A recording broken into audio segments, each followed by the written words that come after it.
පියුමි ඔයාගේ පුතා හරිම අහිංසකයෙක් කිව්වනේ. මේ හෙල්මට් එකෙන් ගහගෙන යන්නේ ඒ පුතාද බලන්නකෝ.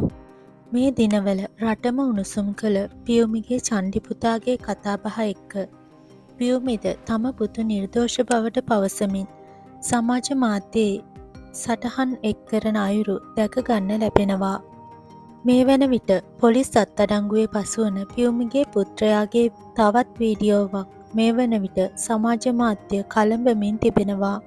ඒ ඔහු විසින් හෙල්මටයකින් මැදිවියේ පුද්ගලයෙකුට දරුණු ලෙස පහර දෙන ආකාරයයි. එදා අර සවලෙන් ගහපු වීඩියෝ එකේ ඔයාගේ පුතා හිටියනේ. ඒ වෙලාවේ ඔයා පුතාව සෑහෙන්න අගය කරානේ. මේ අපේ පුතා නම් කාටවත් අත තියන්නේ නෑ. පුතා එහෙම රණ්ඩු වලට පැටලෙන්නේ නෑ. එතන වුණත් අපේ පුතා කරන්නේ ඒ දෙන්නව බේරන එක කියලා කිව්වනේ. ඉතින් පියුමි මේ ඉන්නේ කවුද කියලා අඳුරගන්න ඇතිනේ. සමහර විට ඔයා නොදන්න කොල්ලගේ ඇත්තම තත්ත්වේ මේක වෙන්න ඇති. ඌ අර හෙල්මට් එකෙන් ගහන්නේ ඒ අනිත් මිනිහට මොන වුණත් කමක් නෑ කියලා ඔළුවටමයි ගහන්නේ. හෙල්මට් එකකින් ඔළුව පිටිපස්සට වැදුනත් මිනිහෙක් මැරෙන්න ඇති. දතක් හරි කැඩුනත් ඒක මිනී මැරීමට තැත් කිරීමක්. පියුමි ඔයාගේ වීඩියෝ වලින් තේරෙනවා මේ දරුවට ඇත්තටම ආදරය කරන අම්ම කෙනෙක් කියලා.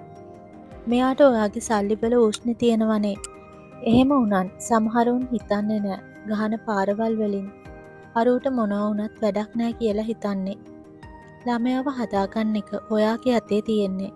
ඔය යන පාරෙම ගියොත් එහෙම වැඩි කාලයක් යන එකක් නෑ. කාගෙන් හරි වෙඩි කාලා ඉඳී එක්කෝ කාගෙන් හරි රුටි කාලා පාරක අයිනේ වැටිලා ඉඳී. ඔයා ප්‍රේ කරන්න ඔය වීඩියෝ එකේ ගුටි කන එක නඩුවක් දාන්න නැති වෙයි කියලා.